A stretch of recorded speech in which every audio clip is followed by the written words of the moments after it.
آپ ابھی ایمان نہیں لائے اور 39 مسلمان ہو چکے ہیں، تو 40ویں آپ ہیں۔ کئی بار میں نے یہ روایت شامل کی، آج بھی شامل کر رہا ہوں۔ دل میں ارادہ کیا کہ رسول خدا کو معاذ اللہ استغفر اللہ مٹا کر آتا ہوں۔ گھر سے نکلتے ہیں تو ایک دوست ملتا ہے، پوچھتے ہیں اے عمر کدھر جا رہے ہو؟ کہا میں محمد پاک کو معاذ اللہ استغفر اللہ مٹانے جا رہا ہوں۔ یہ بات سنی نا تو سننے والے نے کہا ان کی طرف بعد میں جانا، پہلے اپنی بہن کے گھر جاؤ نا، آپ کا بہنوئی اور آپ کی بہن تو ان کے غلام ہو چکے ہیں۔ حضرت عمر پاک کو بڑا غصہ ہے، حالت کفر میں ہے نا ابھی تو غصہ بڑا ہے۔ سیدھے بہن کے گھر آئے تو کیا سنتے ہیں، قرآن کی تلاوت جاری ہے اور قرآن کے کلمات پڑھے جا رہے ہیں۔ بہن نے قدموں کی آواز سنی تو قرآن کے ورق چھپا لیے، کچھ حصہ پتھروں پہ لکھا ہوا۔ یہ دور آج ہمیں نہیں دیکھنا پڑ رہا، ہمیں چھپ کر قرآن پڑھنے کے لیے کبھی موقع اللہ نے دیا ہی نہیں ہے کہ ہمیں چھپ کر پڑھنا پڑے۔ ہم تو آزاد ہیں لیکن پھر بھی نہیں پڑھتے۔ کبھی ڈر ہے موت کا کہ کوئی تلوار مارے گا اور قرآن چھین لے گا اور پڑھنے نہیں دے گا؟ بولیے نا یار، کسی نے کوئلے دہکا رکھے ہیں کہ آپ کی پورے جلد اور چربی اس پہ گھل کر کوئلوں کو ٹھنڈا کرے گی؟ نہیں، ایسی سختی تو نصیب ہی نہیں ہے۔ اور پھر بھی حیرت ہے یار، قرآن کی تلاوت کا بھی وقت نہیں ہے اور سجدوں کا بھی وقت نہیں۔ سویتی با بتائیے نا کس چیز کا انتظار ہے؟ بولیے، کتنے جوان اپنے ہاتھوں سے مزاروں میں اتارے اور کتنوں کو اٹھا کر ہاسپٹل پہنچایا۔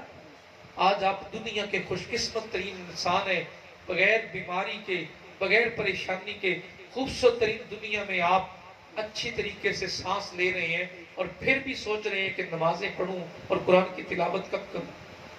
اس وقت کو غنیمت جانے، اس وقت کو اپنے لیے سب سے کمال جانے۔ حضرت عمر پاک کے قدموں کی آواز سنی تو قرآن پاک کے ورق چھپا دی۔ بہن پر روب آپ کا بڑھا تھا، ہمیشہ جو بات کرتے تھے بہن مانتی تھی۔ اب ہوا یہ، یہاں پہ سنیے ذرا غور سے، تو بہن سے کہنے لگے کیا پڑھ رہی تھی سنانا؟ تو جواب میں آپ کہتی ہیں کہ آپ اس کے لائق ہی نہیں ہیں۔ غصہ آتا ہے، بہن کو مارنے لگتے ہیں۔ بہن کو بہنوئی بچانے آتے ہیں تو بہنوئی کو بھی مارتے ہیں، دونوں میاں بیوی کو بے ہوش کر دیتے ہیں۔ تھوڑی دیر کے بعد جب بہن کی حالت سنبھلتی ہے تو چہرے پر نظر ڈال کر بغیر ڈرے، وہی بہن جو نظر اٹھا کر بات نہیں کرتی تھی، بغیر ڈرے بے خوف ہو کر کہتی ہے اے عمر، جان تو لے سکتے ہو پر سینے سے رسول خدا کی محبت نہیں مٹا سکتے۔ یہ ہے وہ جذبہ، جب نبی پاک صلی اللہ علیہ وسلم سے محبت ہوتی ہے تو انسان مرنے کے لیے تیار ہو جاتا ہے، کٹ مرنے کے لیے، ان کی ذات پر قربان ہونے کے لیے۔ یہی تو یہودی اور عیسائی حیران ہے کہ ہم پکڑتے مسلمانوں کو، این پڑھ ہوتے ہیں، جاہل ہوتے ہیں، انہیں اپنا نام تک صحیح لکھنا نہیں آتا، لیکن جب نبی پاک کی بات ہوتی ہے تو وہ مرنے مارنے کے لیے تیار کیوں ہو جاتے ہیں؟ تو جواب علامہ نے دیا، یہ فاقہ کش جو موت سے ڈرتا نہیں ذرا، روح محمد اس کے بدن سے نکال۔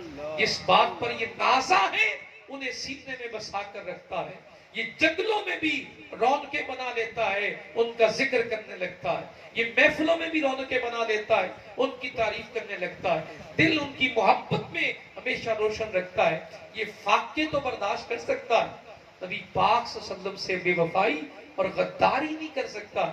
اگر چاہتے ہو کہ تمہارا غلام ہو تو فکر عرب کو دیکھ کے فرنگی تخیلات اسلام کو حجاز و یمن سے نکال دو۔ اگر چاہتے ہو نا ان کو مغلوب کر لو اور یہ تمہارے ماتحت ہو جائیں، جو آرڈر کرو یہ ماننے اور تمہارے غلام ہو جائیں، تو پہلے ان کے دماغ سے مدینے والے کی تعلیم نکال دو، وہ فکر نکال دو، وہ ذکر نکال دو، تو پھر تمہیں گولی چلانے کی بھی ضرورت نہیں ہوگی۔ جسم ان کے ہوں گے پر بولیاں تمہاری بولتے ہوں۔ علامہ نے بہت بڑے بیماری کے مرحلے کو طے کرتے ہوئے بتایا کہ یہ ہے وہ مرض جو تمہیں لگ چکی ہے ان مومنوں کے خلاف، تو پہلے رسول خدا کی محبت نکالو۔ وہ تو ممکن ہی نہیں ہے، وہ تو فطرتاً ہمارے وجود میں شامل ہے، اور اگر میں اس سے بھی آگے جاؤں تو گھٹی میں ہماری سرکار کی محبت اور وفا رکھ دی گئی ہے۔